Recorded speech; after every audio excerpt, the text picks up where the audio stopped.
Are you still there, or? Yeah, I think we're going again. We'll see what happens. I basically had to reboot everything. I had to unplug my modem, unplug the router, and that got my speeds up. I was getting less than 10 megabits a second. And also, just to be on the safe side, sorry about this, but I dropped it down to 720p just to kind of be on the safe side. So, sorry for the slightly lower quality. Dang it, I'm getting dropped frames again.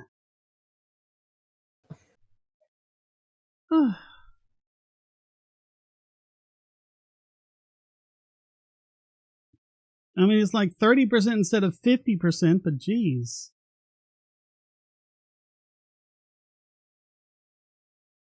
Let me try turning off the webcam. Maybe it doesn't. Yeah. Like all the movement there. All right. I turned off the webcam, and I'm not getting any more dropped frames. Yeah, that's usually what it is, unfortunately. Dang it. I like having the webcam on. Oh, well. We're back on. Hopefully people will find us again. Yeah. Because we were just starting to get a good chat going.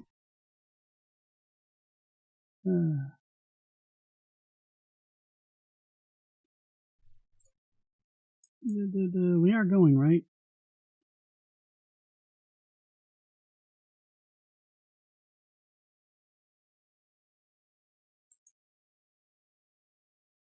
Oh. It says we are. But hang on. Yeah, okay. Now let's see if YouTube likes this. Jeez. Okay. It says we're going. Stream health is excellent. We're starting to get viewers. Okay. Okay, I think we're back. Yeah. How do you reverse inflation? Stop printing money. Yeah, pretty much. The only problem with that, because we see this all the time, we saw it happen in Russia, we saw it happen in America, is that, unfortunately, you're going to have to crash. You're going to have to experience the hangover. And the moment the hangover occurs, the people complain, and politicians are like, oh, see, we did all that, and look at all this misery that happened. Yeah. Well, I mean, it's just going to be a sharp... Well, and you don't even have to... Yeah. You don't even have to crash everything, like start pulling all the money out like they did, before the, when the Great Depression got going. You could just stop printing money, let the multiplier effect peter out. Yeah. That's basically what the Bundesbank did in the 50s. And yeah, there was a little bit of recession, but after that, everyone loved it. Yeah, all the comments were lost, SPC. Sorry about that. I tried like 3 times getting settings that YouTube liked. There was something wrong with my internet. I had to physically reboot both the modem and the router to get my full speed back. Even then, YouTube kept dropping frames as long as my camera was on. So, yeah. As long as this is looking fine for everyone, we'll just go with it. And we'll just do it without the camera. Anyone remember what we were talking about before we went out?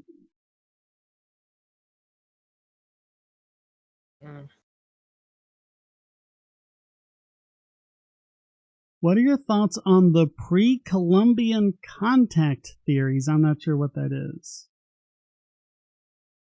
Is that the myth that before Europeans came, the native people of North and South America were these peace-loving, down-to-earth people and all that? Oh yeah, we were talking about colonialism. Oh yeah. Yeah. Yeah, I don't know. People seem to have a very, kindergarten view of natives. Oh, yeah. When, again, just like all the others, they were very sophisticated societies. They were every bit as sophisticated societies as we're in. We've got better technology. We know a little more. But, I mean, other than that, they have the same kind of relationships that we did. Yep, it's like what you said. They were very sophisticated, and they were just as sophisticated as the Europeans were, and they were also as savage as the Europeans were. Yeah, they could be, and a lot of it depended on the tribe as well. Yeah.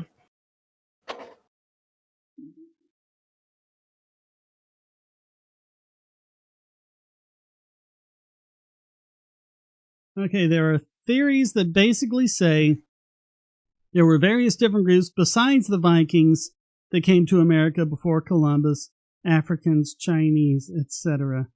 I don't know of any evidence for Africans or Chinese other than the general out of Africa theory, because everyone comes from Africa eventually. Yeah.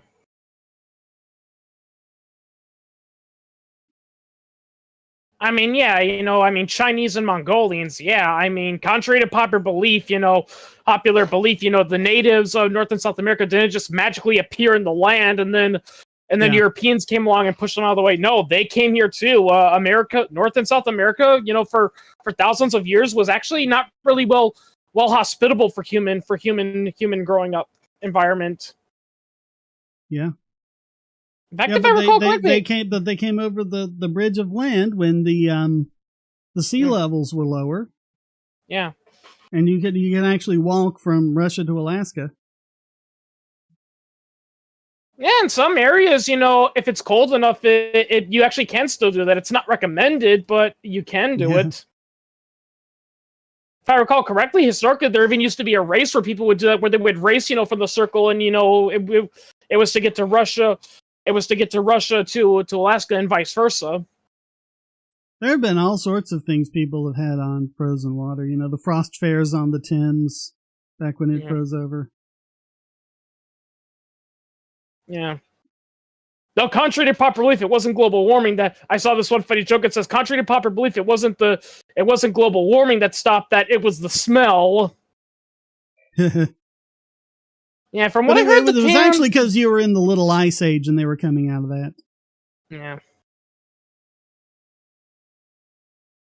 I still like how a lot of people say is that despite what everyone says, the worst day to be a human being was 536 AD.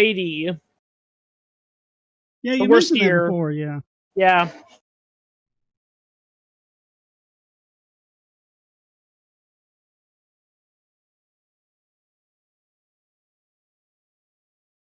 But yeah, from everything that says, yeah, the out of Africa theory is correct, because we know that there was some kind of, I think it was a super volcano that erupted like 70, 80,000 years ago. And I mean, before then, humans had originated in Africa and done a migration. At this point, according to the genes in our DNA, during this period, the entire human population was cut down to like 10,000 breeding pairs. Yep. But I think there's some discussion on, it was primarily in equatorial Africa where they survived. But I think there's some debate over whether, some humans in India and other places survived, because there appears to be some fairly unbroken archaeology in some of those areas. So maybe India, China, maybe places like that.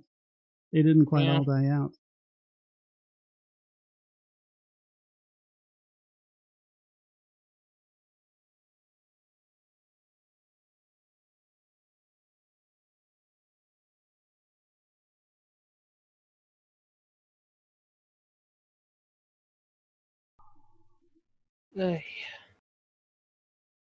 Still keeping an eye on the stream. It's looking good. Okay, yeah. I know, we were just starting to get going good, and then everything got interrupted. I hate that. Yeah. And like I said, I haven't been doing the best, so... I don't know what it is. August has just been pretty bad for my pain, because usually the summer months are good, and July was good, and then right when August started, my pain levels took a downturn. Yeah. I'm just glad we're finally out of that heat wave. That was a pretty bad one, and it was bad because I posted this in the Discord. there were like 2 days in a row where my power went out for like 4 or 5 hours. And of course, it was the hottest part of the day. Yeah, I know how you feel, because like I said, that happened to me too. Our power went out for like 2.5 days, and apart from the fact that we lost all the food in our refrigerator and all that, that was when it was really bad. So we lost our AC too. So we were miserable. Oh yeah, but it turns out, like, I got some neighbors. Like, if you go a couple of roads down, go to the left, and that road goes like way out into where all the power lines come off, and yeah, well, they had to cut the trees off of the power lines because the branches were literally resting on the power lines. Oh, sorry, my mom. Okay, which means they weren't doing proper maintenance. They weren't keeping the trees cut back from the power lines like they're supposed to. So don't ever let anyone tell you that electrical co-ops are any good. They're not. They suck. Let's see what's going on in the chat. Bradley, I've got midterms are coming up. Who do you think is going to win? I mean, it's still a couple months away. Anything can happen, but it looks like the Republicans are really galvanized now. Especially after the Mar-a-Lago raid. They're really... they're really... And I covered this in the podcast a couple of weeks ago. They were polling them, and they were saying, the respondents were saying, yeah, that the Mar-a-Lago raid really inspired them to vote. And it was much, much more on the Republican side than the Democrat side. And most people, like 70% of people, think that the raid was politically motivated. So.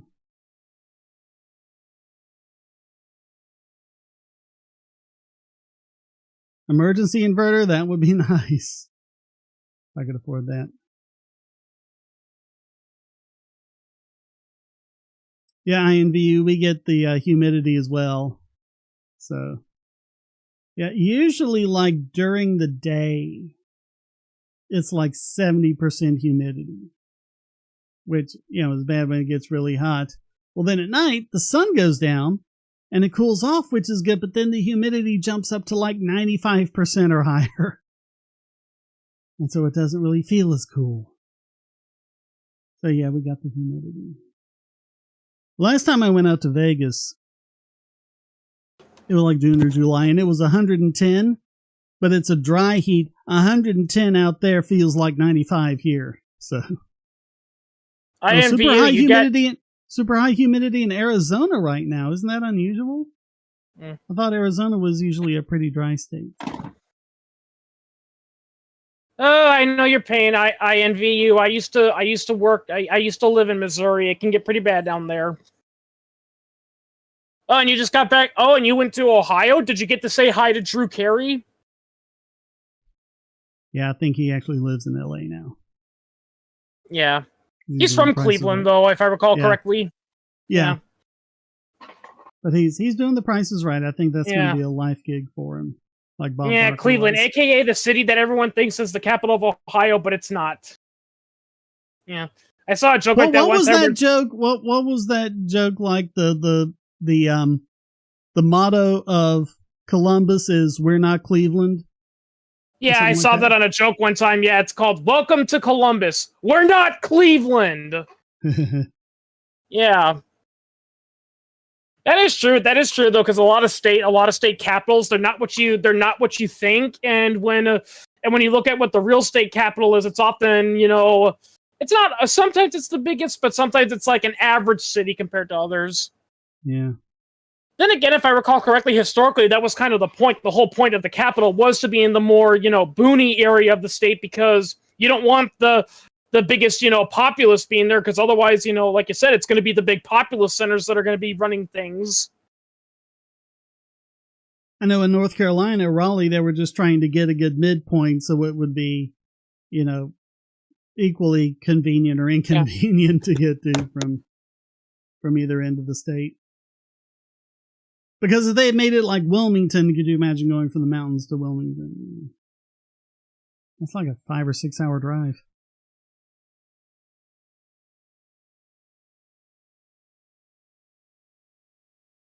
But you have, they call it the Triangle area. It's Raleigh, Durham, and Cary.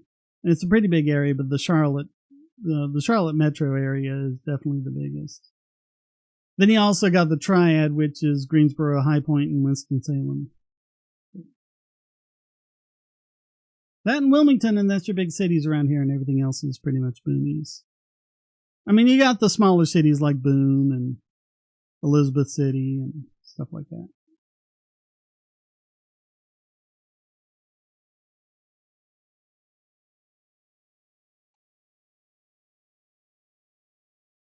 You would think the more populated cities would be the state capitals. I mean, I just don't think it really works that way. If I remember correctly, Charlotte became a big city because they got like this big railroad hub in. And everything got built up around the railroad. New ATF regs start tomorrow? What are those, Bovine? Is that the stuff that Congress passed, like like they're banning so-called assault weapons?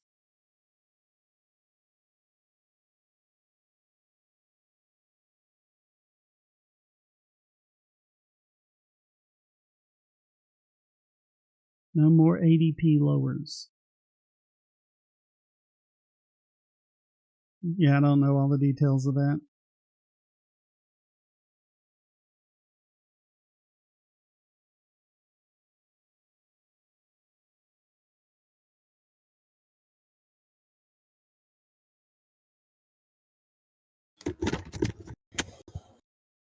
I'm back. Sorry. Okay. Yeah, Bovine is saying the federal gun regulations start tomorrow. Oh, great. Yeah, the 80% lowers for the AR-15 platform. Why do we have the ATF again? Well, there was a time when there was prohibition and a lot of people. It wasn't the ATF at the time, but they ended up becoming the ATF. A lot of people forget. Contrary to popular belief, the ATF wasn't founded in the 1970s. It goes back to the 1930s. It just wasn't called the ATF until the 1970s. Yeah. Yeah. And historically speaking, that's all they did. It was enforcing prohibition. Well, and they had also passed the National Firearms Act, which the Supreme Court said was allowed because since the purpose of the Second Amendment is that the citizens can form a militia, then that means they could do things like ban sawed-off shotguns because those weren't military-style weapons, even though they were and still are, but never mind. Yeah. But that was the whole point. Since they had nothing to do with forming citizens' militia, they could be banned. And now what are they doing? Oh, citizens shouldn't be able to have military-style rifles. The Second Amendment doesn't apply to that. It's like, shut up, you lying. Yep. They say you can ban all non-military guns, and then they say we got to ban all military guns. Mm.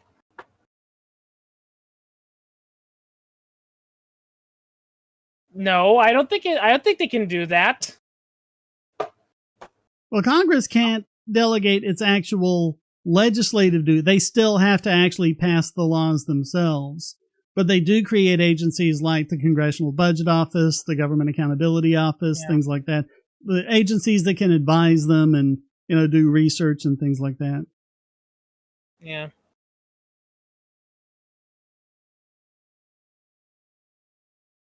I think there needs to be a constitutional amendment that caps how many government offices are being made, and the government office that is created, it can only do one assigned task. It can't do multiple tasks, and if they're over the limit and it's going to be a very small one, they have to disband it and shut down another one.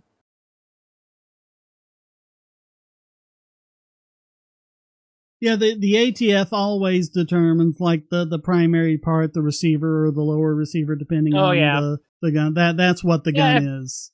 I remember seeing a leaked document that from the ATF, and like I think Brandon Herrera did the video. I can't remember where it was, but it was even funny, about how it was like, literally they were considering springs a gun, like the springs that go into the recoil buffer system.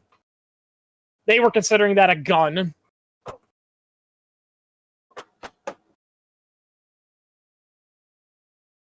Well, and as usual, the legislation was written by people who don't know the first thing about firearms.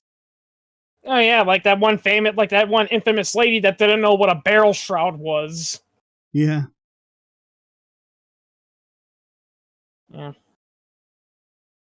Yeah, it's another thing about gun control that's really funny, and many gun owners have pointed this out, is like the whole thing. It's like, it's a dangerous military weapon because it has a bayonet lug. Yeah, one gun owner said, oh yeah, because drive-by stabbings are a major problem in the big cities. Yeah, the way I said it is, yeah, because guns are so much more dangerous when they're knives. Yeah. Yeah, fun fact, contrary to what some diehard military people say, bayonets are largely useless in modern combat. Yeah. Yeah. But it's the bayonet lug that matters, and the thing is you can use that lug for all sorts of other things that have nothing to do with that. Yeah.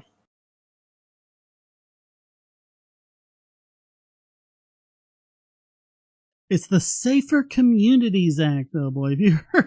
If you've heard this week's podcast, I mentioned several bills like that, and I said, yeah, if they ever pass the Cute Puppies and Rainbows Act, you might want to stock up on food and build a bomb shelter. Yeah. That's why, like I said, if I ever became president, and I was introduced to a bill like that, I would veto it, and my only reasoning would be teal deer. Oh, apparently they put red flag laws in there. I'm trying to find exactly what it is. Something called the boyfriend loophole? What's the boyfriend loophole? I remember hearing that somewhere, but I forgot what it means.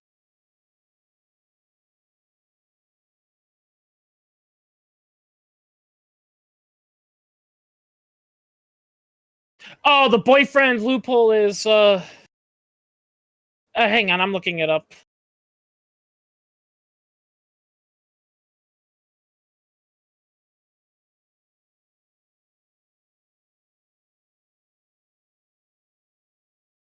Okay, so I think Teal Deer is still on Odyssey. Okay, basically, from what I'm reading, the boyfriend loophole is that it's for those people that are crying, "Oh, we need to ban domestic abusers from carrying guns," and we're like, there already is that rule, and they're like, "Oh no, that only applies if they're if their spouses are cohabitants, but if they're just casually dating and they're charged with domestic and they beat their girlfriend, they can still get a gun." According to this, it's even if what they're charged with is just a misdemeanor. Yeah, that's what happened to me. Yeah. What do they actually expect this to do? Yeah. And as you pointed out many times, people are abusing this rule. What happens if you break up with an ex-girlfriend and she's really pissed off because you broke up with her and she wants to get back at you? Oh, he hit me and he's got guns and I'm scared for my life. Or even worse, they want to commit an act of violence against you. They call the police and say, that you abuse them. They take your gun rights. Now they know you're not armed and they can go and commit violence against you without you defending yourself. Yeah. That's happened. Yeah. Well, and like you pointed out, even if you do have, proof that they're lying, the prosecutor ain't gonna do anything about it.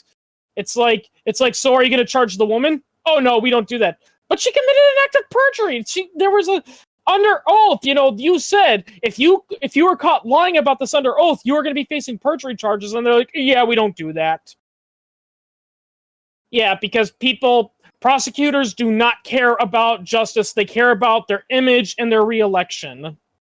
I'm trying to find proper information about this, and all I'm seeing is news outlets and other websites going, yay, yay, there's going to be no more gun violence. Yeah. Biden's great, woohoo. Yeah.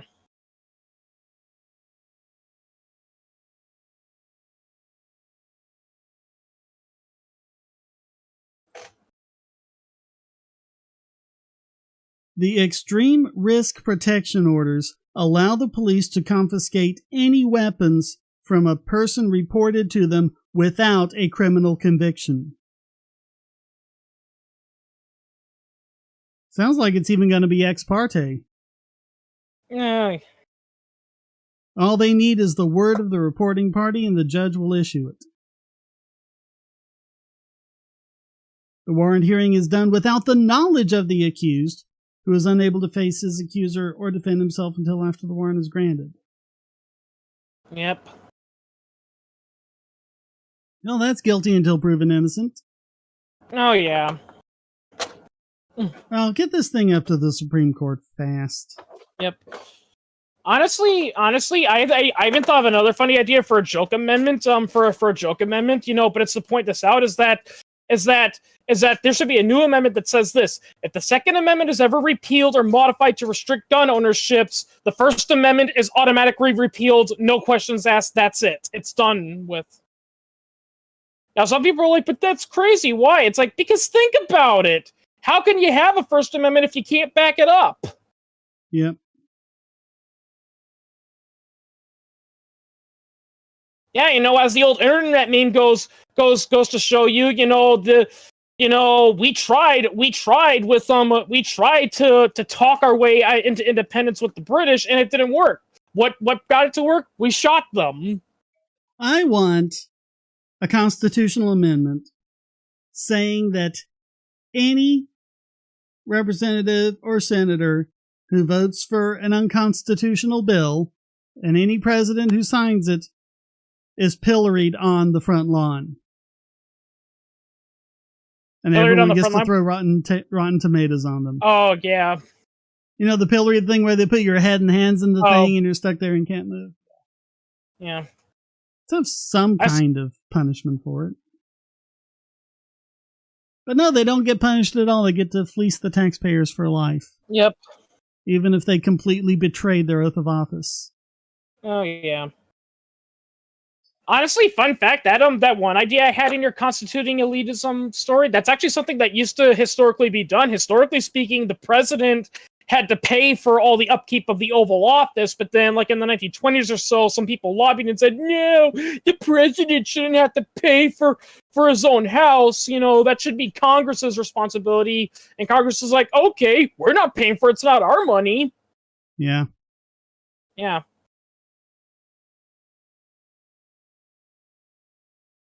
Well, remember, Bovine, he was talking about Republicans had 2 years under Trump to remove the NFA and did nothing. Remember, they actually expanded it. They did like the bump stock ban and all that. Yeah.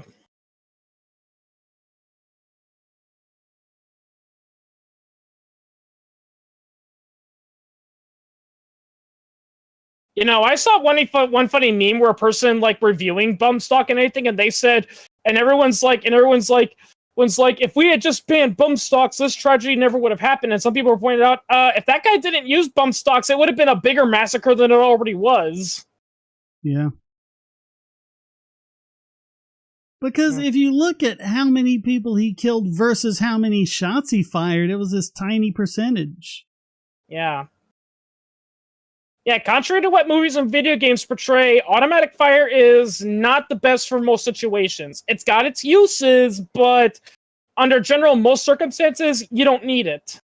Well, it was only ever designed really for covering fire.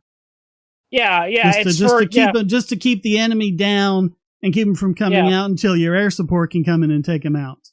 Yeah, it's... And I mean, that's why, going back to the Beto thing, that's why they wanted to make sure that it could penetrate the M1. It was not a bulletproof helmet, it was just fragment proof, but they were seeing how low powered they could get it and still penetrate basically any gun will penetrate the M1. Maybe not like a 22 LR or something small like that, but any reasonable sized weapon is going to penetrate the M1. But that was the thing. If it penetrated the M1, then you made sure that they stayed down, and didn't try to get out. And then you could lay down covering fire so you could get away or get the air support in or whatever. He had bump stocks, but here's another thing that I'm still not figuring out is that it's been confirmed he had other weapons on his person, and they never showed them. They didn't show, because, apparently he had AK-47s too, which, by the way, are very easy to convert to full auto, but they didn't show that. All they showed were the AR-15s with the bump stocks. Well, there was one they showed, I don't think it was an AR-15, and it was like apparently one of the main ones he was using, and it had a bipod on it. And you're not going to use a bipod with a bump stock. Yeah. Because bipods stop recoil and bump stocks work based on recoil. Yeah. Yeah, and the thing is, when people were posting videos of like shooting with a bump stock at a gun range or something like that, the rate of fire was very uneven, and they could only get like a handful of rounds out until they had to kind of readjust, their grip and everything. And this guy, when you look at the video, he had really very regular gunfire for a sustained period of time. It really doesn't seem like that was done with a bump stock. He had an automatic of some kind. Yeah. I mean, it did mention he had, AKs, on him that are converted. And the thing is, AKs are very easy to convert to full auto. Like, literally, I remember reading from someone who was a gun expert, literally the only thing you need to do to convert a semi-automatic AK to a fully automatic one is that many of them are literally just surplus rifles that have this device in the sear that prevents, the trigger, that prevents the pin from moving without, the trigger being engaged, and all you got to do is wear that off with a soldering iron. I don't remember if this was the AK-47 or the AR-15, but one of them, someone had posted a picture on one of the Discords, either Bogosity or Lord Killian, I forget which one, but it was basically a paperclip bent into a weird shape, and somehow you could put that into the gun to make it fully automatic.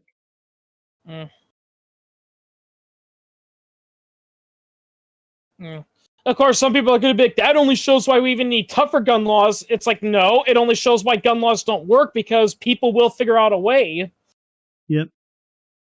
And like, here's the thing that so many people talk about. It's like, well, how are people going to get guns if they're banned? Have you people not heard of a little thing called the Sten gun? Yeah. Yeah.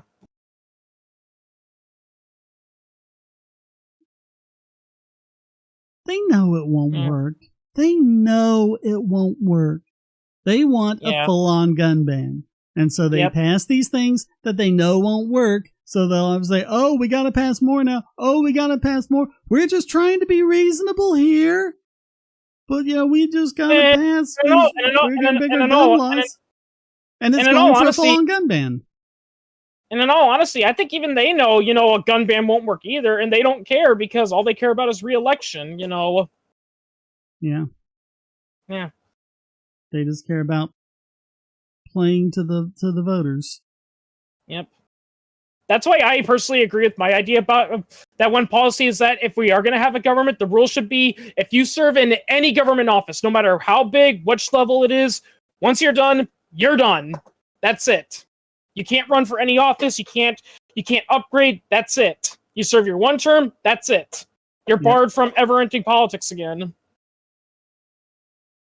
Not even the assistant secretary. Yeah. Yeah. Because if there was a way to how about every appointed office and every government employee is limited to a term of 10 years? You can only work for the government for 10 years, then you're gone. No more of this deep state crap. Yep. Well, yeah, because if there was a way to feasibly enforce it, it would end that, because what would literally be the point? Like, so many people are going to be like, well, why aren't you caring about this? Like, why bother? I'm going to be out of here no matter what I do. Yeah. Yeah. With the nice fat taxpayer pension.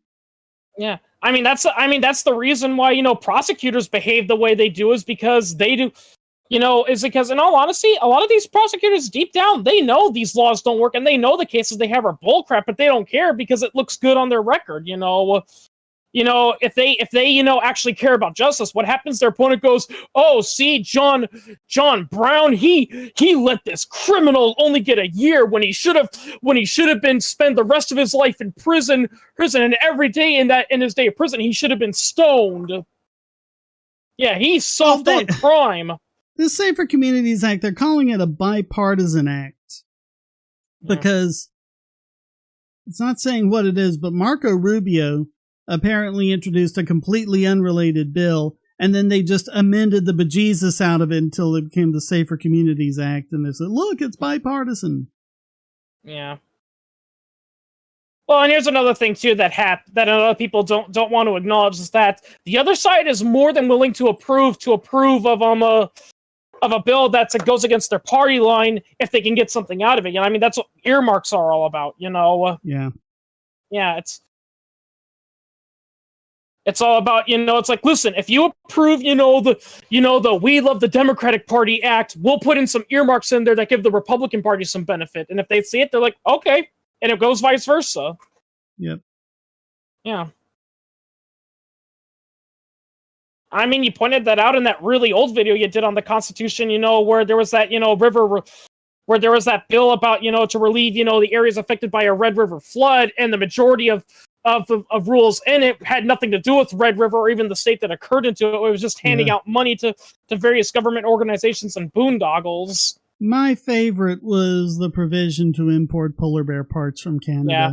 That was just so That's another thing I would do. I would do if I were like a senator or a legislator. I would deliberately put a silly law in there, like maybe write a law that says every day when Congress assembles for a meeting, they can't say anything until they do the chicken dance on live television. I'm going to put it there just to see if Congress actually reads it.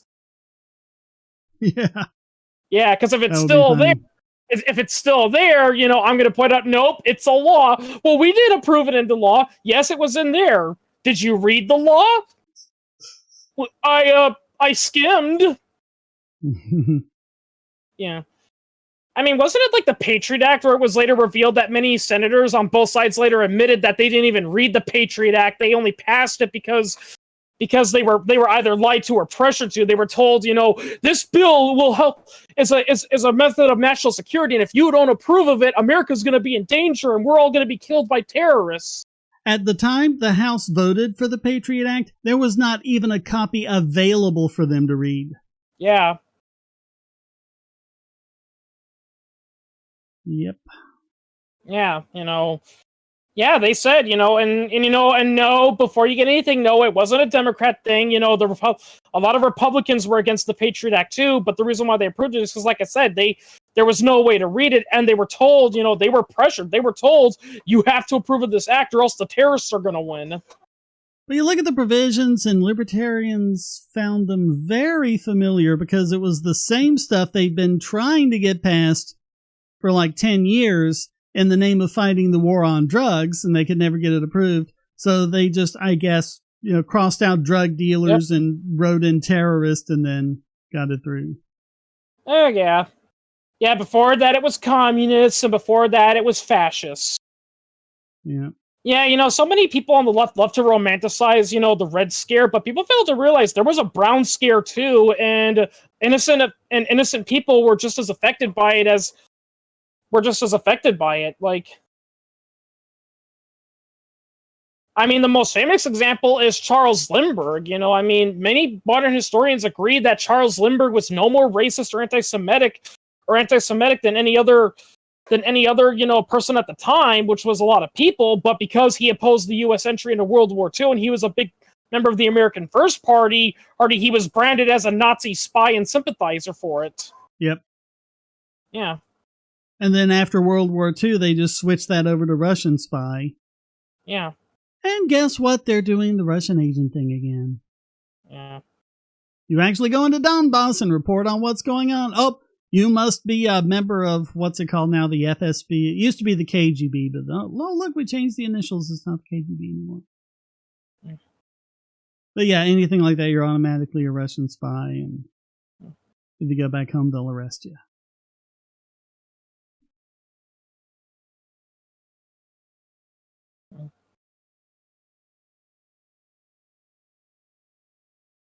Yeah. There is just so much censorship on both sides of the war. I'm not going to trust anything that's filtered through either side of it. I'm really looking for boots on the ground reporting. Yeah. Where you have people who are actually there who are publishing the deets on it. And they tell a very different story than we get.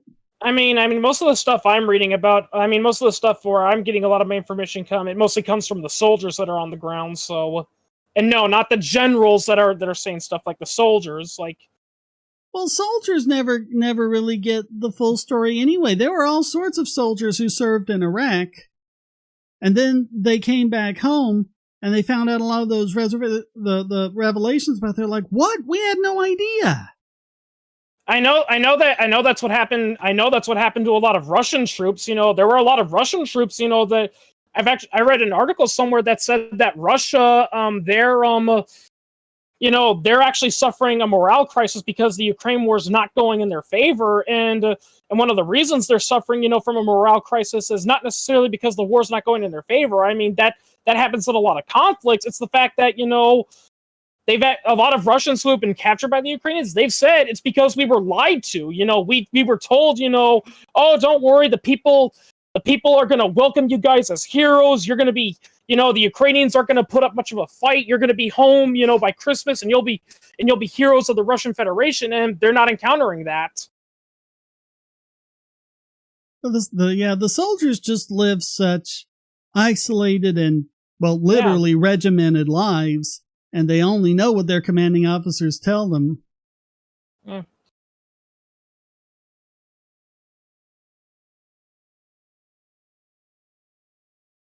I mean, the perfect example, and this is why I haven't done this in the podcast, but the thing about the nuclear power station that they took over.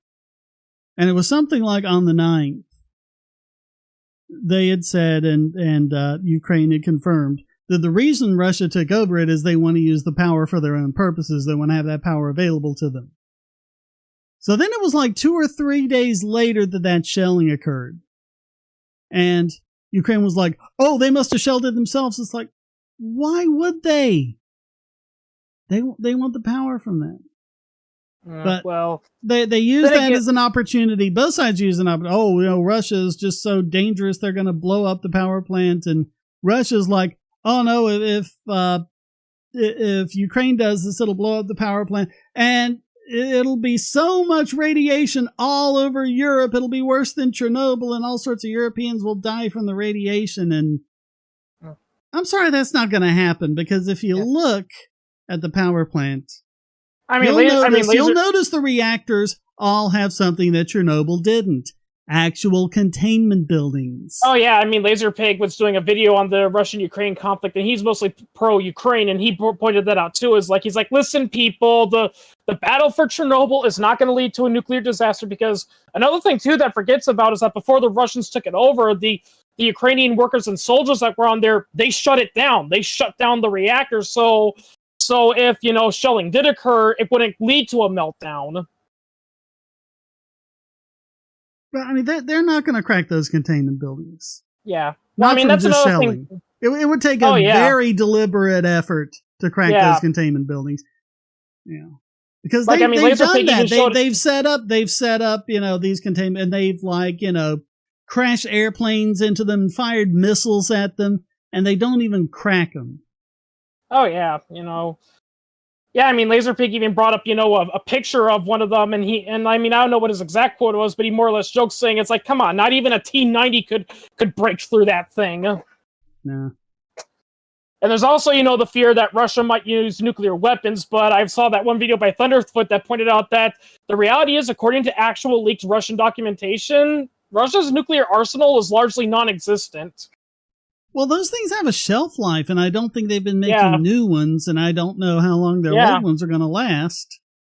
Yeah, but I don't think they do that anyway, because they're like, oh, well, we got to get Finland and Sweden to join NATO, because otherwise Russia might nuke them. Okay, first of all, that might actually increase the likelihood of Russia nuking them. Second of all, I don't think Russia's going to nuke them anyway, because they trade with them too much. Yeah, though Putin sending fighter jets over into Finnish airspace probably didn't help his cause. I mean, I don't know what's going on in Putin's head either. That's something they always say, because everyone sends airplanes over everyone else's airspace. But this is the kind of crap they did, back in Desert Storm and back in, I think Kosovo and Bosnia and all that. Like, oh, they violated airspace. They violated it. It's one of those things you just check off the box. Violated airspace. He's expansionist. He's the next Hitler. The people reporting on his side are just shills. They must be secret agents of them. Why do you hate America? Why do you love Putin? Why do you love Saddam Hussein? Why do you love Slobodan Milosevic?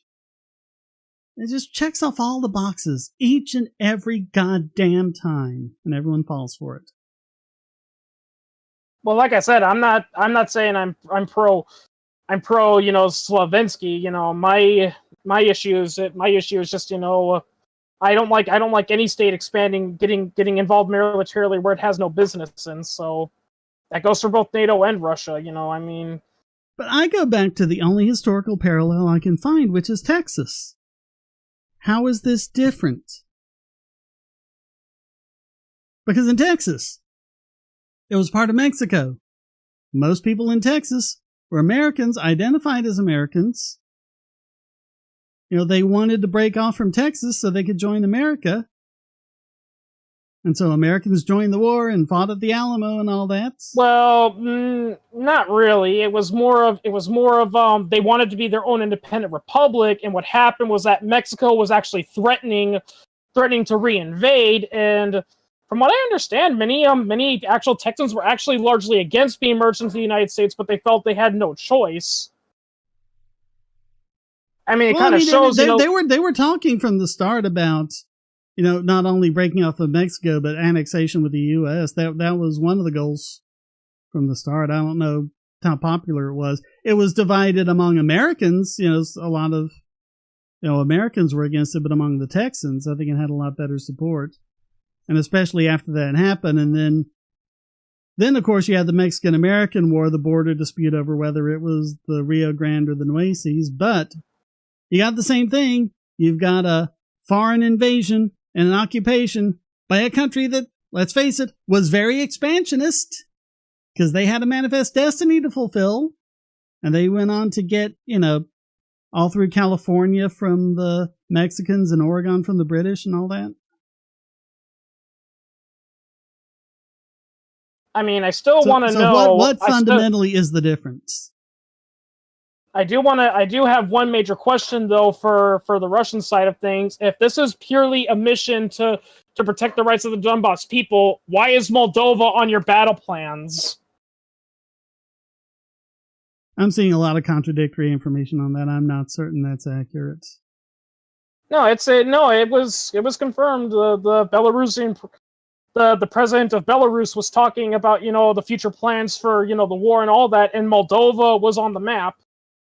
I asked P about this because he knows a little bit more about it, and he thinks it could be because of Transnistria, but yeah.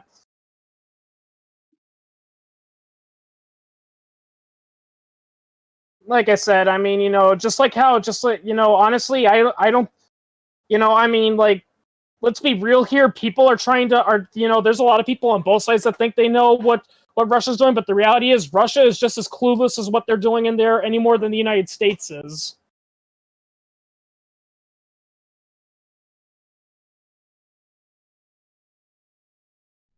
I think we could all agree that Zelensky is just as much of a tyrant as Putin is. Oh yeah, if not worse.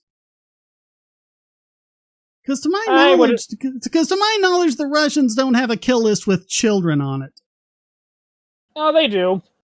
I mean, maybe they do, but I haven't seen it. And that was going on for years. That's been going on for like 2 years before the war. Oh, they do. And I mean, actually, one person brought up a pretty funny, ironic point. Is like so many people criticize America because of all the lists and all that. It's like, I don't know if it was Yakov Smirnov, but he said the thing of why America is still great compared to like other countries like Russia is because when these kill lists come out, you hear about them. And Russia, they have a kill list, and the reason why they get away with it is because they're better at hiding it than other nations are. I think that was a lot more the case in the Soviet Union than it is now under Putin. Yeah. There's just too much information leaking out of Russia. I think if they'd had something like that, it would have leaked. Considering they can't even keep their malware secret. JC says the Russian version of the KGB is the GRU, but I think, at least from what they're saying, it's always the FSB that they accuse people of being agents of.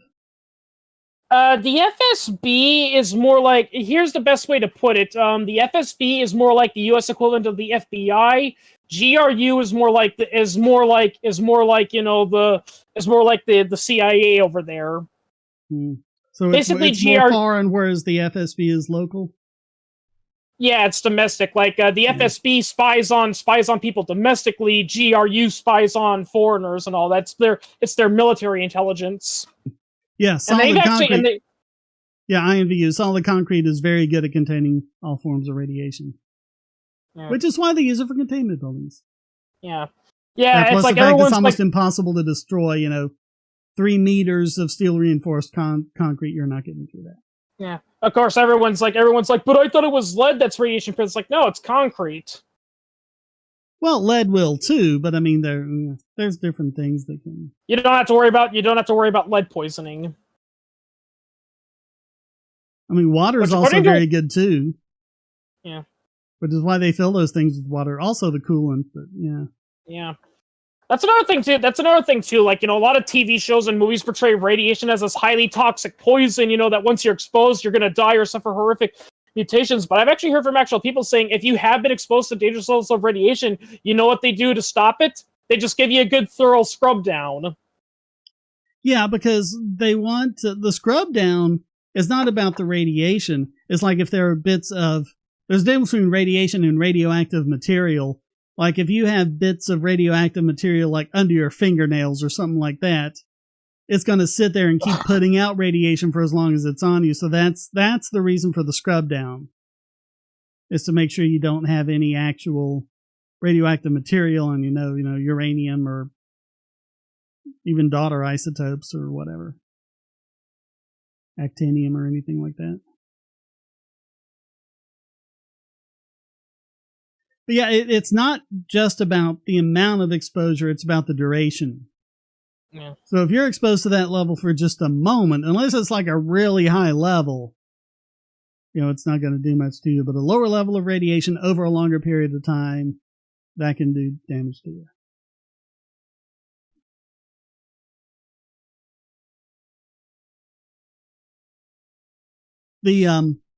The analogy I've always been given is like, you have a candle. If you hold your finger next to the flame in like 3 seconds, you're going, ow, and yanking it away. But if you keep your finger moving, you can run it right through the candle flame and not even feel it. Because you're not spending that much time there. Yeah, I mean, I've seen like those stage magicians do that. Like they literally will hold they'll actually take a match and they'll actually take a lighter and they'll put it under their skin. But the reason why they don't feel any pain is because they're constantly moving it. So yeah. That's the reason. That's how fire. Or they use a perspective illusion, and their hand isn't really over it; it's just in front of it, and the way they're holding it makes it look like. Yeah. Well, I mean, but also that's also how firewalks work. The way firewalks work is, it's not because your feet are. It's because you magically granted your feet immunity to fire. It's because you're walking over it so quickly and in the right pattern that the flame doesn't have enough time to stay connected to burn you. Yeah. And also, they have you do things like spread your toes so none of the coals get stuck between your toes or anything like that. Yeah. And yeah, it's just a matter of going over it quickly enough. Yeah. I mean, that's also why I've actually seen some people do this. That's also the trick, behind, sticking your finger into like boiling, molten metal and not suffering any permanent burns as long as you go it out quickly. Because I don't know if it was lead or something, but the guy pointed out, he said, now you still should do this at home, but the reason I'm not burned is because this metal isn't very adhesive. It doesn't like it doesn't stick on, unlike water, which will hang on to you for a little bit, which is why you get burned. This thing will slide immediately off. So as long as you're quick and you don't hold it in there for more than a second, you'll be fine. Well, and also I think they wet their hands before they do it. And there's this thing called the Leidenfrost effect, which is where the water that's on your hands, and it may just even work with your sweat if you don't do it. Again, don't try it, but it turns the water around your hand instantly to steam, and steam is a very good insulator. So just for a moment they were lit. And the way they did it back in the olden days when they cooked over a fire or over over one of those like pot-bellied stoves, things like that, where they didn't have any temperature control and they wanted to know if something was hot enough, they'd like grab a little bit of water in their hands, toss it in. If it boils right away, it's not hot enough. If you do it on there and the water kind of dances around a bit before boiling away, then it's hot because that water is like riding on a layer of steam. And that's how they knew the pans were hot enough to cook.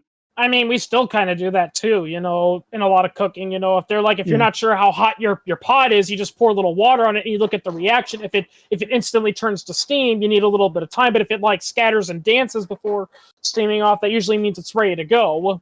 Yeah, that's the Leidenfrost effect. Yeah.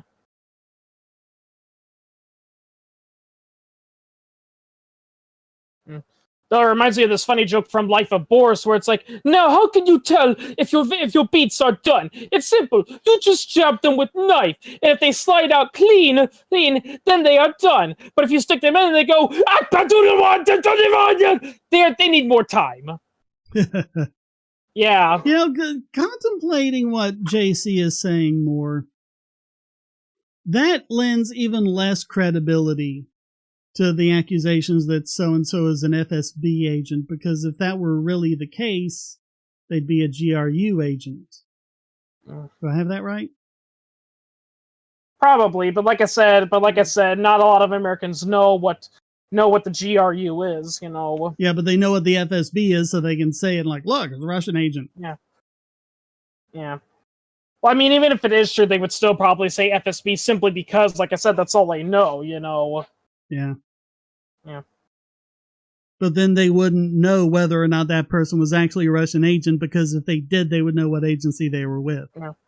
I mean, like, for instance, during the Cold War, there were many people there were many spies, like actual legit spies that were captured in the Soviet Union. They were often labeled as CIA agents, even though they weren't working for the CIA. They were actually working for maybe an army intelligence like the DIA or the NSA or something like that, because that's just what they know.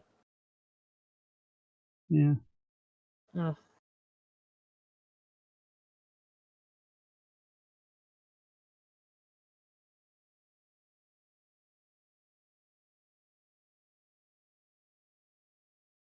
And meanwhile, and I saw this one funny joke, there's actually this one funny joke, and granted, I don't think it's seriously, but honestly, it wouldn't surprise me if it was true. There's a joke that says this whole incident in Donbass and all that was orchestrated by China, so that way America and Russia are too focusing yelling at each other. Meanwhile, China's getting away with all the bullcrap it's getting away with.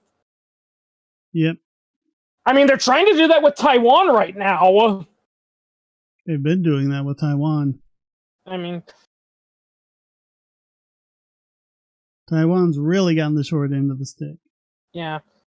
It's so funny because, like, I've seen some people say, it's like, well, why can't Taiwan just be an independent nation like it wants to? It's like, guess what? People want that. There's a strong movement to just say, look, let's ditch the title of Republic of China and let's just become the Republic of Taiwan. And guess who's the biggest opposer of it? China. China, yeah. Yeah. It's mainland China. They're saying, nope, you are a territory of China and you're always going to be a territory of China. And most of them don't even identify as Chinese. They identify as Taiwanese. Yeah. I mean, in fairness, before China took them over, they weren't exactly one of the nicest countries in the world. They had their, their mass graves and all that sort of stuff. They were pretty bad. Though, to be fair, that stuff was going on in China too, Oh, yeah. Yeah. In a lot of places. But I mean, it's just like, that's what people don't really like. Oh, well, the Dalai Lama is just, he's, the Dalai Lama is about peace and everything. Well, when the Dalai Lama was in charge. Yeah, it wasn't any better, I mean. Yeah, I mean, it is true. Really it is true that, it's like people were like, yay, we got rid of our oppressive religious organization and now we're living under an oppressive communist organization. Yeah. That's the thing I notice in a lot of these conflicts. It's like, it's like, yay, our old dictatorship is gone. Yeah, but now you're under a new dictatorship. Well, at least it's not this guy. That's the mentality I see a lot of people with. At the end of World War II, it's like, yeah, people were liberated by the Nazis and they were conquered by the Soviets and became Soviet puppet states. And the people are like, yeah, but it's not Germany. Yeah, I think they are pretty much taken over by China for a long time. Hong Kong was under China, but they had it as some kind of like independent thing. I forget what the actual title was. Basically they had limited sovereignty. Like basically, as long as Hong Kong paid their taxes and didn't conspire against the Chinese government, they'd be fine and they'd be allowed to do whatever they want. But now, like you said, in recent years, China's been saying, nope, now you've got to be a Chinese city and you got to hold up there. Well, and they had all those protests and everything, and that's what really triggered it. They're like, nope, we don't like protests. We're going to shut you down. Yep.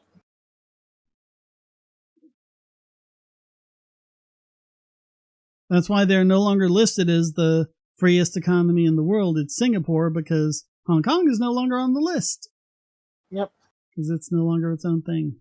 Reminds me of this one funny joke I also saw where it's like, it was making fun of, the Iranian coup d'etat of 1954, and it shows how Khrushchev reacted to it, and it shows Khrushchev saying, this is a complete violation of sovereign law, and it is only a perfect example about how evil imperialistic the United States is, that his assistant secretary says, Comrade Khrushchev, Hungary announces that it no longer wants to be a part of the Soviet Union. And he's like, why, those ungrateful Hungarians, beat the crap out of them!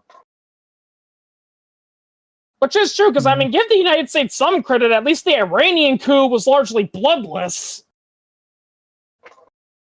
Like, I saw one thing about history was called What History Was Really Like, and it's like, people think, the Iranian coup was like the United States agents going in and usurping a democratic leader and killing him and all that, when really all it was they just helped with ballot stuffing. That's all they did.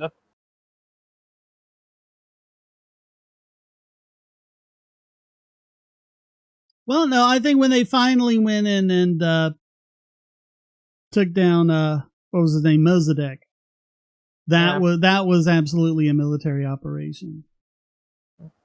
But before then, they had put the Shah in power, and they had used him as a puppet. And it's one big misconception too. That a lot of people say about that a lot of people say about the Iranian revolution is that Mohsen,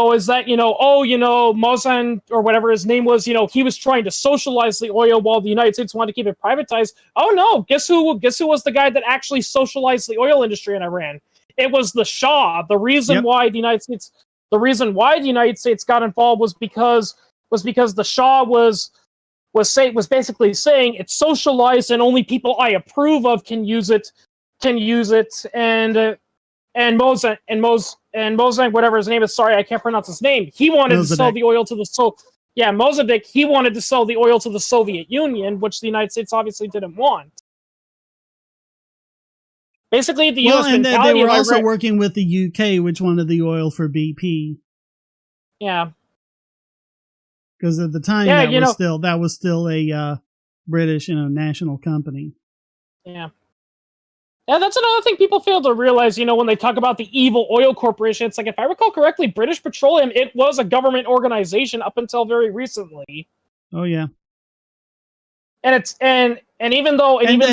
things were a lot better before the breakup of Standard Oil. Standard Oil was the worst thing to happen to the oil consumer. Yeah.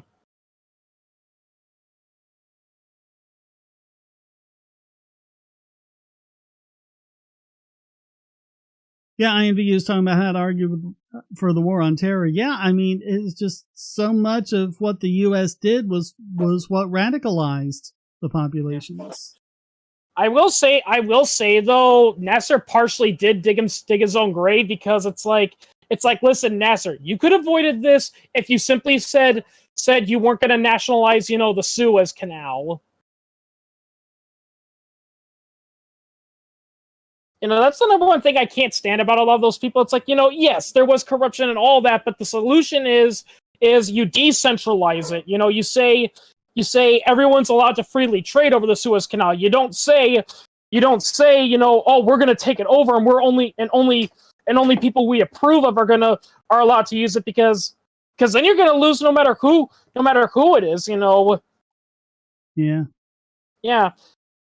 If he said that he was going to nationalize it, and that, but the European powers were still going to be freely able to use it, he would have been ousted by the Soviet Union, but he didn't. He said he was trying to use it for Russian purposes, so he got ousted. It's like, no, you don't do that. What you do is you just take away the power, and then you say everyone's allowed to freely use it. It's a free market zone.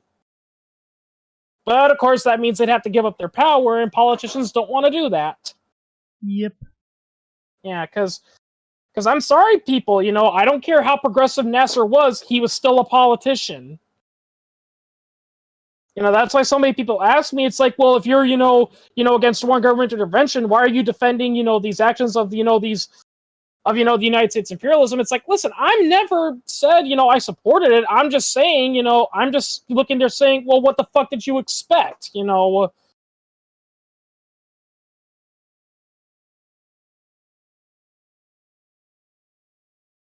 it just never seems to occur to people to just leave people alone and let them do what they want. Yeah, You don't need all these, 6,000 page free trade agreements. A free trade agreement should be one paragraph. Yeah. There shall be no restrictions on trade between these countries. That's all you need. Yeah.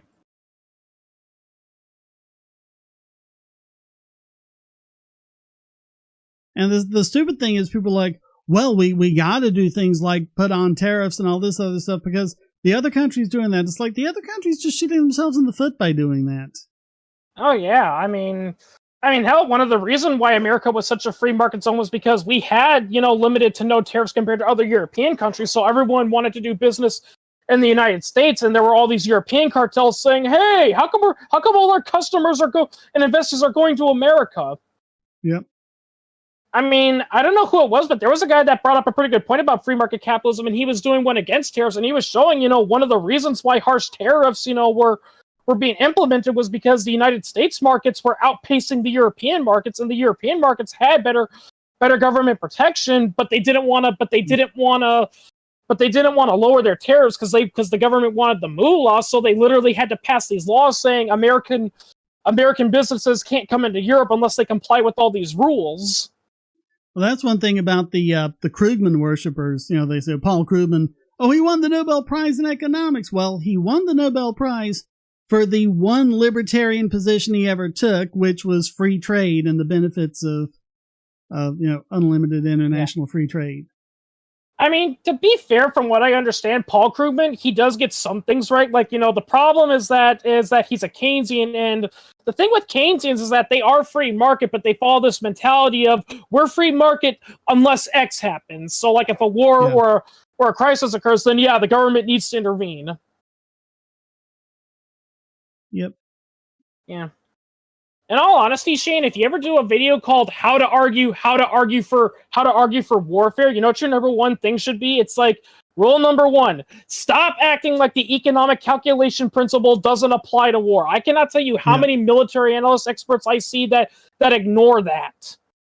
Yep. Yeah. Now, what is the chicken tax? I know you was talking about that. Oh yeah, I remember reading about that, and one of the reasons why many European shipping manufacturers don't use American trucks, even though they're cheaper and more reliable, is because after World War II, during the Marshall Plan, there were all these chickens that were coming in from U.S. farmers for dirt cheap, and many powerful European agricultural businesses complained, "Oh, that's not fair. Our industries were destroyed by the war. America didn't have to go through that." So the European governments were like, okay, yeah, we're going to start increasing taxes on chickens from the United States. And the United States in return said, fine, if you're going to tax our chicken, going to put a tariff on our chickens, then we're going to put a tariff on the utility trucks that you guys desperately need. And Europe was like, okay, fine, we don't care.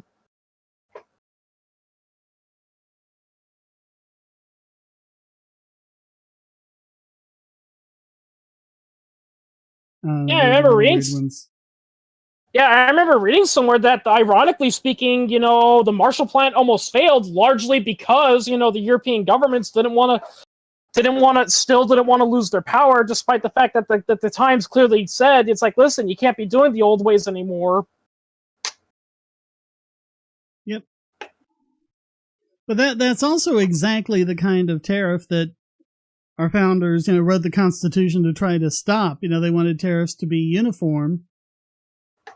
And like almost right off the bat, right off the bat with Hamilton, sticking different tariffs on this and that, the same kind of protectionism they just fought a war to put an end to. Yep. God, Hamilton did so much damage that we're still suffering from today. Yeah, we need to stop, idolizing him as an American hero. He was not. No. If that first duel had done him in, before he could do that damage, things would have been a lot better. Yeah. Yeah, I remember reading somewhere that said that contrary to what some historians believe, the guy that shot him, Aaron Burr, I believe, initially he was actually seen as a hero to some politicians because they hated Hamilton. They thought that Hamilton was a tyrant, and by Aaron Burr killing him, that finally got rid of them. The only reason they turned their backs on him was because the duel was getting negative press, and they all went all like, "Oh, we never supported Burr." Well, plus Aaron Burr was kind of insane. Yeah. Yeah, but and I mean, he was also he was not a Jeffersonian. He was on the Federalist side like Hamilton. So yeah, he wasn't much better. Yeah. To be fair, I don't know if it's true enough, but I've heard one joke that honestly wouldn't surprise me, that the person who who becomes president, they often deliberately pick, the craziest, most dangerous person to be their vice president, basically as a form of insurance. It's a way of telling, Congress and their political enemies, hey, listen, guys, if anything happens to me, this guy becomes president. Do you want that? Well, at the time, it was different because, and this is the reason for the 12th Amendment, because this did not work out. The idea is that the person who received the most electoral votes was president. The one who received the next most electoral votes was vice president. Oh. Yeah. So, like, imagine if Donald Trump were Joe Biden's vice president. Yeah. Or Hillary were Trump's vice president. Like, I mean, I don't know if it would violate the First Amendment, but I kind of agree. I think we should just, the state should stop recognizing political parties. Like, yeah. I don't know if there's a way we could balance it. Like, I've heard some people say there should be a rule that says, while you can still accept, financial support and they can still voice their opinion, there should be a rule that says you can't be affiliated with a political party to run for office. Well, I think that would violate the First Amendment's right of free association, but you could stop state recognition of it, states putting it on the ballot, states using it as a means for ballot access and obstructing everyone else from the ballot. Yeah. Used to be they didn't even print ballots. Yeah. You'd either go up and write the names yourself, or a lot of times the parties would print up their own ballot and just hand it to people and say, hey, here's the ones you vote for, and they just stick that in the ballot box. I mean, I don't know if that's what you were talking about, faithless voters, but like there's been cases of people that have voted for candidates like Ron Paul, and literally the Electoral College was told, oh yeah, those votes you get for Ron Paul or other people, just ignore them. They're faithless voters. Yeah. Throw them in. They used to count because who was it? John Hospers became the first openly gay man to get an electoral vote. And his vice presidential candidate, this is on the Libertarian ticket, Tony Nathan was the first woman and the first Jew, I think, to get an electoral vote, because there was an elector in Virginia that really didn't like Nixon and was trying to get everyone else to turn against Nixon because he was really dangerous for the country, and so he cast his vote for the Libertarians. That's what it's supposed to do. That's what the Electoral College is supposed to do. Yeah. Yeah, but everyone's like, oh yeah, let's just ditch the Electoral College and go for direct democracy. It's like, like I admit, the Electoral College has its flaws, but like you pointed out, the flaws aren't because we have it. It's because we're not using it like we're supposed to. We're doing the whole winner takes all, and we're doing, and we're gatekeeping it. When the whole point of the Electoral College, it's supposed to be open. Yep. It's supposed to be a check on democracy. Yeah. That's the whole point. Our founders didn't like democracy. Yeah. And that's what people are like. They get all bent out of shape over, Supreme Court rulings. Are like, oh, the Supreme Court's an enemy of democracy. Yeah, they're supposed to be. Yeah. That's their job, is to oppose democracy. Yeah, the whole point. Yeah, the whole point. The whole point is that if a rule gets passed that says all red hair people are officially second-class citizens of the United States, and like the majority of people vote for it, the whole point of the Supreme Court and all that is to say, no, let's try to take a look at that rule and say what it is. Yeah, that's a violation of equal protection, so we're gonna it's like I don't care if the majority of people don't like it. The Constitution says that redheads, are entitled citizens of the United States.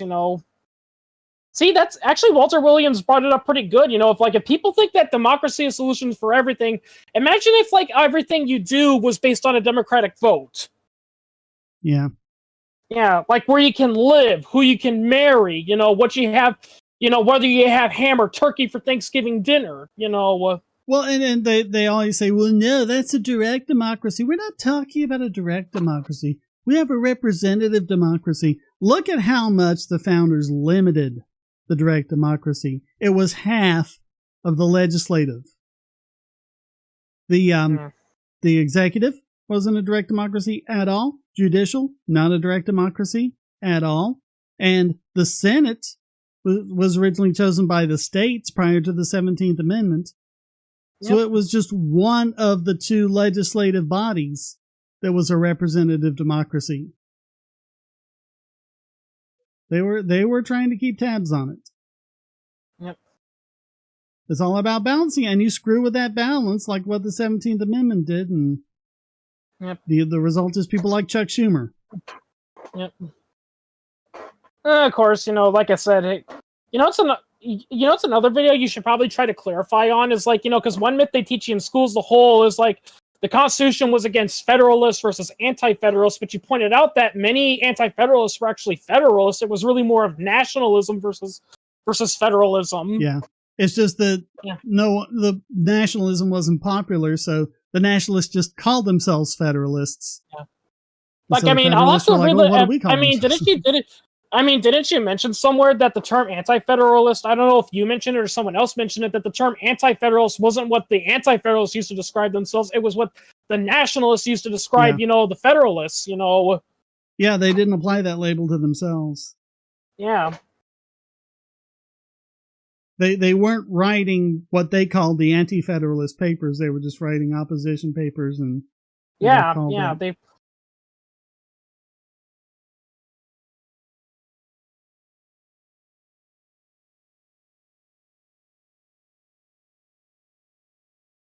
Yeah, I think we need to stop treating Alexander Hamilton. We need to stop treating Alexander Hamilton as a founding father. That's why I'm all favor taking him off the $10 bill. Yep. Yeah. Yeah, replace him with Harriet Tubman. She's a much better American hero. So, Andrew Jackson did a lot of terrible things, but it's one thing he did do that I am proud of, because many people have pointed this out. For a short period of time during his presidency, the United States was completely debt-free because from what I understand, he was a guy that was really because of the end of Jefferson's area, and I think that was pretty much Gallatin. Andrew Gallatin Jackson, is his Secretary of the Treasury, who I think was still the case in the first few months of Jackson's presidency. Yeah. So maybe we ought to put Gallatin on the $20 bill. Yeah. And people will go, who the heck is Gallatin? Well, let's learn about him. Yeah. This is the guy who financed Lewis and Clark and the Louisiana Purchase and still got both taxes and the debt down. Yep. So, yep.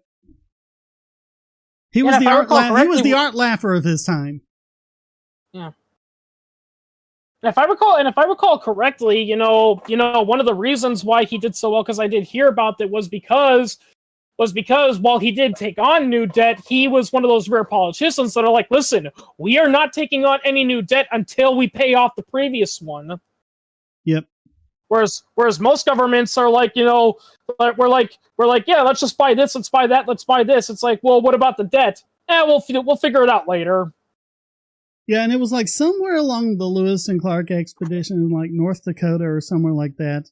There were like 3 rivers, and one is named Jefferson, and I forget what the other one is, but the third one is named Gallatin because he was the one who managed to finance it.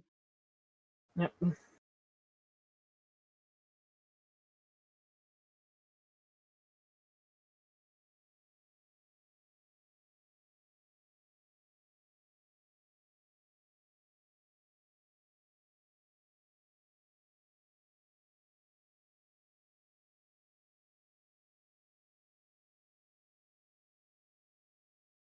Let's see. Jefferson is a tributary of the Missouri River. The 3 forks.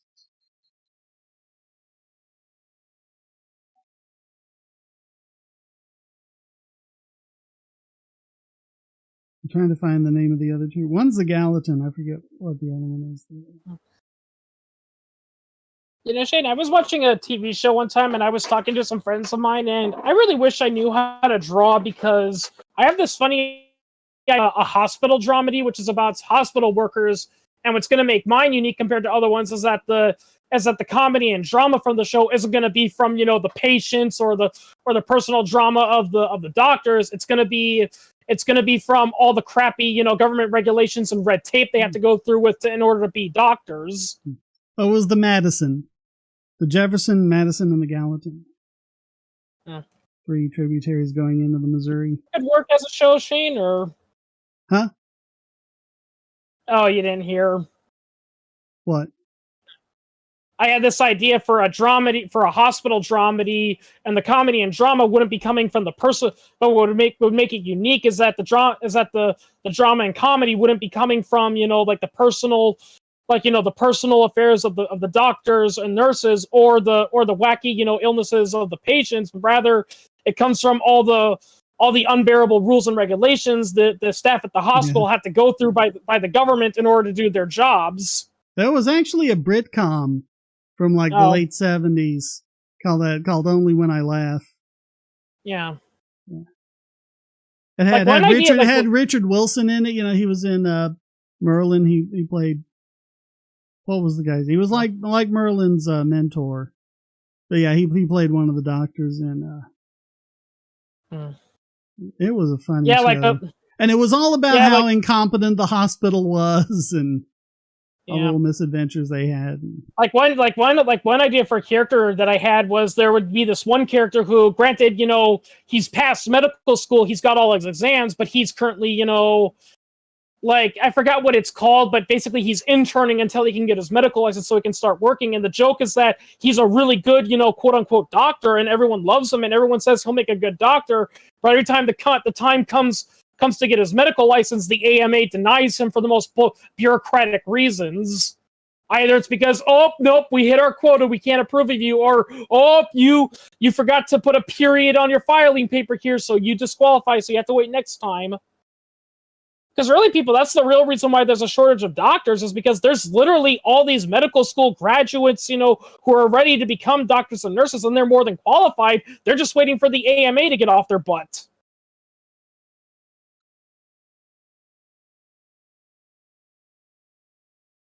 And if I recall correctly, you brought this up, the AMA, they have a quota. They say, once we hit that quota, we will not approve any more medical licenses.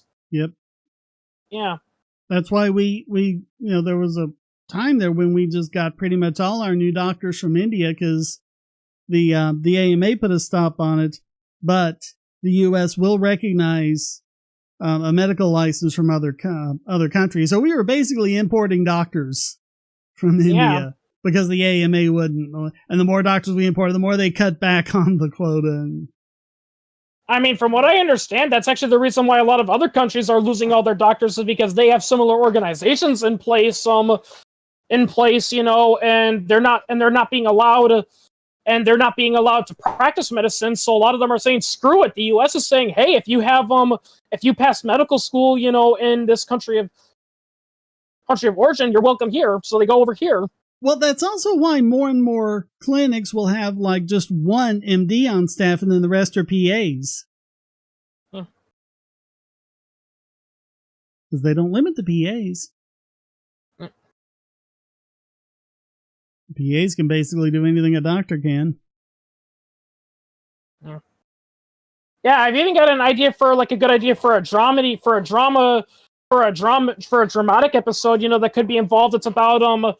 It's about a kid, you know, that's been shot and all that, and you know, he was shot by drug dealers because, you know, he was considering buying drugs, but he backed out and decided not to take them, but they shot him anyway. But the problem is that the hospitals are required by law to report stabbings and shootings to the police. And if they report that, they're going to find out he was hanging out with drug dealers, and the kid's going to get arrested. Yep. Yeah. And so that's a disincentive to give them medical help. Yeah, you know. Yeah, fun fact, that's the reason why a lot of people die of an overdose, even though overdoses can actually be very easily treatable. It's because people are scared. It's because they're like, what do we do? Do we take them to a hospital? No, if we take them to a hospital, they're going to call the cops and we're all going to get arrested. Yep.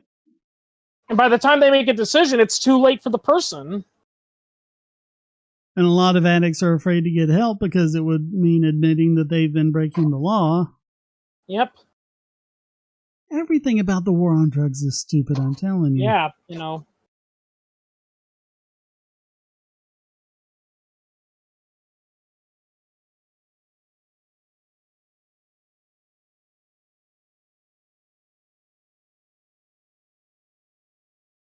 Yeah, I've actually heard some horror stories from some doctors, and they say, you know, working with the police is a nightmare because the police are so, you know, like that, because there's so many stories of, like, you know, inmates and all that suffering from legit medical issues, and the doctor's like, no, I need to treat this patient. And they're like, oh, he's faking it to get out of prison.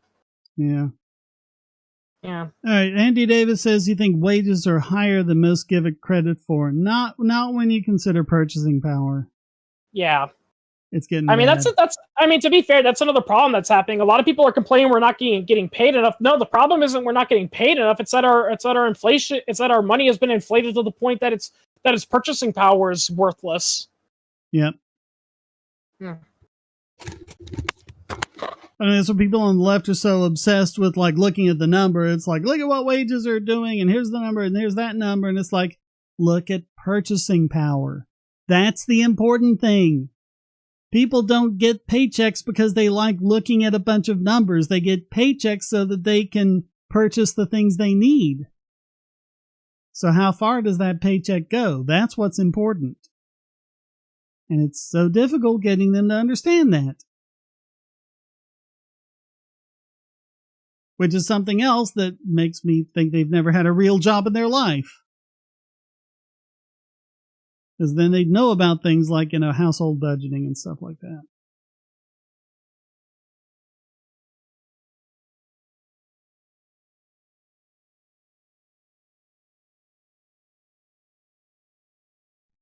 Is anyone really believing Biden's crap about, oh, the economy's getting so much better and inflation is zero and all that? Are you there, Chris? Hello, Chris. I think I'm talking to myself here.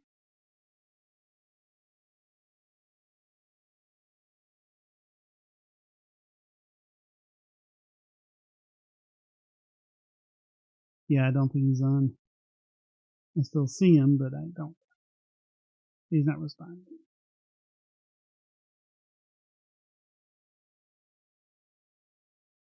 And then something else, like people say, oh, well, in Australia, the minimum wage there is $15 an hour. Well, it is when you look at exchange rates. But they're not doing that, are they? They're not exchanging it for dollars. They're buying stuff in the local economy. So you don't want to look at exchange rates. You want to look at PPP, purchasing power parity. And you do that, it's more like $11. So it's not what they're saying it is.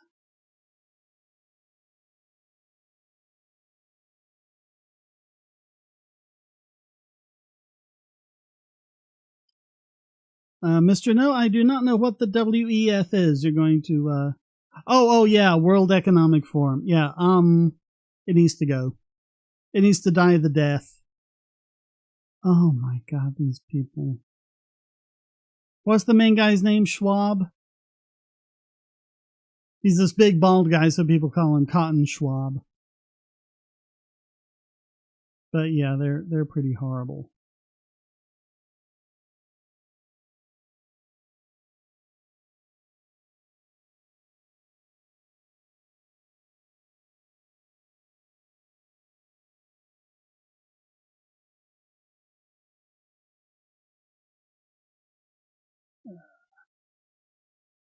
There's the World Economic Forum, and then there's another big international organization like that.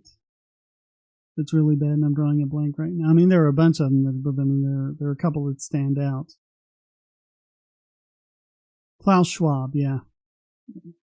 They're as close to Hydra as you can get.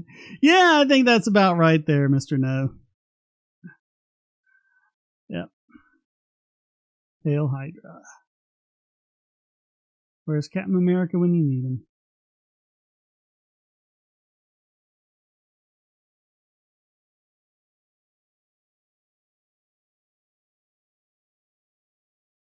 Yeah, they're basically echoing, you know, what Karl Marx said, you'll have nothing and you'll be happy.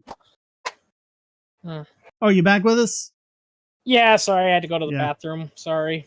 Yeah, we've come to the conclusion that basically the World Economic Forum is Hydra. Oh. Yeah. Oh, from Marvel? Yeah. Oh, yeah. The World Economic Forum. You know what's funny, if I recall correctly, is that in the movies, Hydra was portrayed as, you know, as working with the Nazis until they betrayed them. But if I recall correctly, in the original comic strips, the Hydra was founded by the Nazis, if I recall correctly. I don't remember. Yeah. I remember they basically ended up with their own agenda, and they basically didn't care when Nazism fell, because they had their own stuff going on. Yeah. Or if I recall correctly, they were still dedicated Nazis, but they kind of realized, yeah, Hitler's a nut job, he's a maniac, he's not going to fix anything. Oh yeah, they were still fascist. They were still bad guys. They just did like the Nazi apparatchik. They weren't really affected by the. Yeah, that's one thing the movie Operation Valkyrie gets wrong, is that they portray the plot to kill Hitler as like all these people who are freedom loving and they were pro people and pro worker, and Hitler was this evil fascist. No, they were dedicated Nazis. They just wanted Hitler out of the way because they thought he was ruining Nazism. Yep. Yeah, if I recall correctly, the plan wasn't to kill him, it was to arrest him and then basically use him as leverage. Basically was to say, hey, listen, we arrested Hitler, we'll stop the war, and if we agree to stop the war and sign a peace treaty, will you guys not invade Germany? Yeah. Yeah.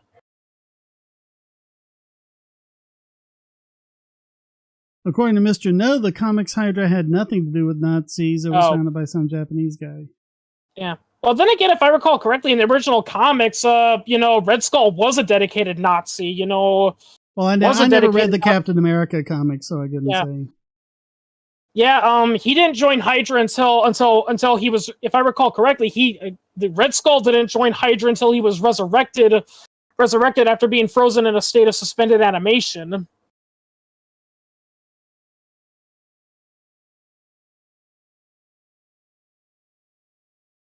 I mean, there's actually a great scene from one of the Marvel comics where Magneto worked with Red Skull for a little bit until he discovered that Red Skull was a former Nazi, and Magneto, having been a survivor of the Holocaust, was infuriated, and he brought up all this about how dare you not tell me about your your Nazi origins. You know, you're an evil man who's done all these genocides against people. This is why I became the thing I did.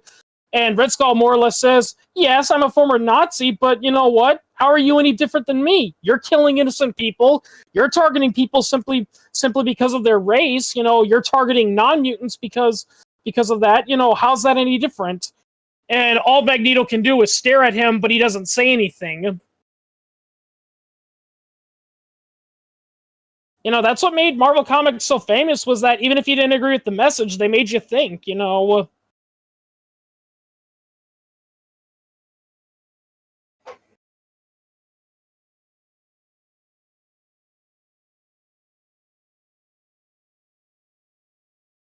No, it was founded by some Japanese guy. Oh, well, still access powers. According to Wikipedia, in the comics, it was originally a Nazi organization led by Red Skull during World War II. It's taken over and turned into a neo-Nazi international crime syndicate by Baron Wolfgang von Strucker.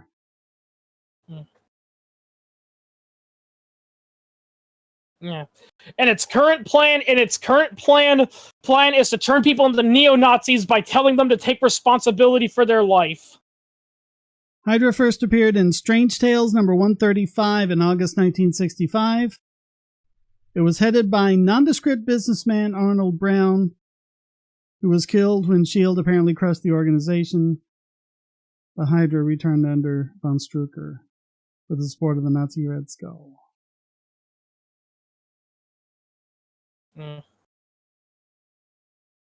Yeah, that was such an epic fail. That was such an epic fail when they were basically trying to rip off, you know, they were trying to compare Jordan Peterson to Red Skull.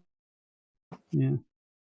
Yeah, and it's like telling people to take responsibility for their own life. How's that evil?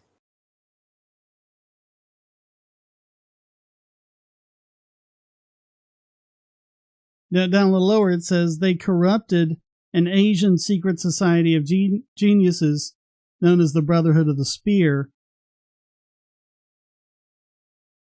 And the corrupted Brotherhood of the Spear spread out, ingraining itself like a multi-headed serpent into all facets of human society. Yeah. The Nazi subgroup, founded by the Thule Society, is brought into the main Hydra fold after the end of World War II.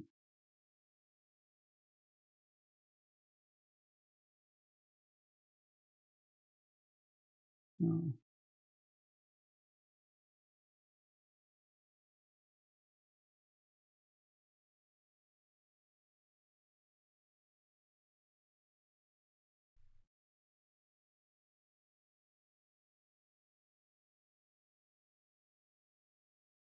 On a sort of related note, because it's talking about everything Nick Fury is doing.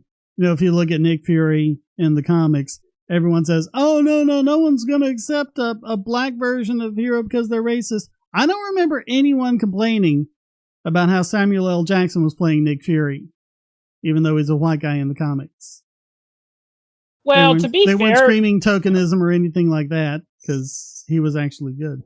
Well, to be fair, the biggest complaint I've heard, you know, with making Nick Fury black, it wasn't that they made him black, it's that they made him look like Nick Fury, and a lot of people brought this up, and to be fair, they have a good point. It's like, because look, the problem with Samuel L. Jackson is that he's so recognizable that, you know, it's difficult to separate, you know, the actor from the roles he played, and by making Nick Fury look exactly like, you know, Samuel Jackson, it's like, now that's not Nick Fury, it's Samuel Jackson.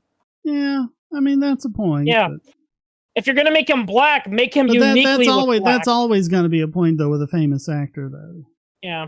It's really hard for people to see, you know, behind the role. Because, I mean, come on, Tony Stark was... Everyone saw Robert Downey Jr. there. Everyone knows Robert Downey Jr. Well, the thing is, in the original authors of the Marvel Ultimate Universe admitted it, they deliberately made Black Nick Fury to look exactly like Samuel Jackson for the express purpose that they wanted to cast him in a film. Yeah. And I'm just thinking, no, I mean, that's cool and all, but you shouldn't be doing that. Like, I understand using of famous celebrities as reference, but you should do that because they fit the character, not because you want them to play the character in the future. Because that doesn't always work out. Yeah, but he did play a good character. That's the thing. He was really good. Yeah. There's a lot of comparisons between Black Nick Fury as Samuel Jackson. Though to be fair, from what I understand, he was like that in the comics too. And that one black lady from Suicide Squad. I'm sorry, I call her Black Lady. I can't remember her name.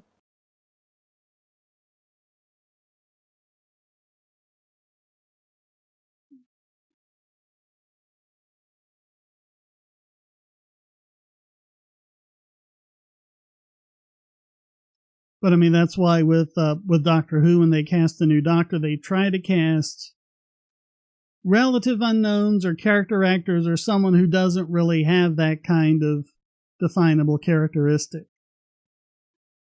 Yeah. You know, I think Peter Capaldi was the closest to a famous Doctor that they had, because he had such a long and distinguished career. But yeah, I mean, hell, nobody knew who the hell David Tennant was until he became the 10th Doctor. He had played in Casanova, and he had a small part in Harry Potter and the Goblet of Fire. Yeah. And then he played Doctor Who, and that made him into a superstar. Yeah. And the guy they cast this time to replace Jodie Whittaker, I think his only real credit is he had a regular role, and I've never seen this. It's supposed to be it's a British comedy called Sex Education. It's supposed to be really good. But other than that, I mean, he's this relative unknown, and from what Russell T. Davis said, because he's doing another tenure as showrunner, they were doing the tryouts and they thought they had already had their guy, and they were just going through the rest of them because, like, well, we have to go through the rest of them.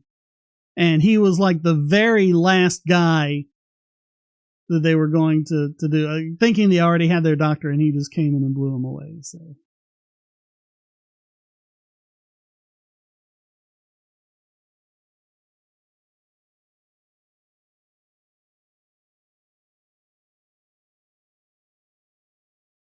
All right, it's after 10. Any parting shots? Nope, I gotta take a shower. All right.